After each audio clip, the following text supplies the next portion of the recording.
Mood swings ഉണ്ടാകുമ്പോഴല്ലേ ഞാനും ഇങ്ങനെയൊക്കെ പറയാറുള്ളൂ. നിനക്ക് 10-9 ദിവസം മൂഡ് സ്വിങ്സ് ആണ്. അതൊക്കെ കഴിഞ്ഞ് വരുമ്പോഴേക്കും ഞാൻ കിടപ്പിലാവും.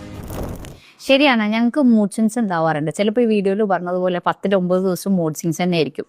ഭർത്താക്കന്മാരോടാണ് നിങ്ങൾക്ക് വേണ്ടുന്നത് മനസ്സമാധാനമാണെങ്കിൽ ഈ മൂഡ് സ്വിങ്സിന്റെ കാരണങ്ങളെ മനസ്സിലാക്കുക. അത് നിങ്ങളെ കൊണ്ട് സോൾവ് ചെയ്യാൻ പറ്റുന്നതാണെങ്കിൽ ചെയ്തു കൊടുക്കുക എന്നുള്ളതാണ്. ഇപ്പൊ റീസൺസ് എന്തൊക്കെയാന്ന് നോക്കാം. ഏറ്റവും പ്രധാനപ്പെട്ട കാരണം ഹോർമോണൽ ചേഞ്ചസ് ആണ്.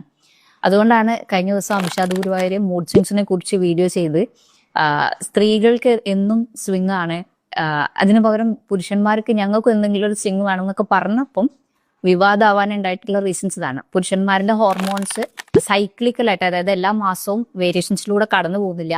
അതേസമയം സ്ത്രീകൾ ഓരോ മാസവും പല ഹോർമോൺസിന്റെയും ഏറ്റക്കുറച്ചിലുള്ള, ചില സമയത്ത് ചില ഹോർമോൺസ് ഒരുപാട് ഹൈ ആയിരിക്കും, ചിലപ്പോൾ അത് ലോ ആയിരിക്കും. ആ ഒരു ഫ്ലക്ച്വേഷൻസിലൂടെ കടന്നു പോകുന്നത് സ്ത്രീകളാണ്. അപ്പൊ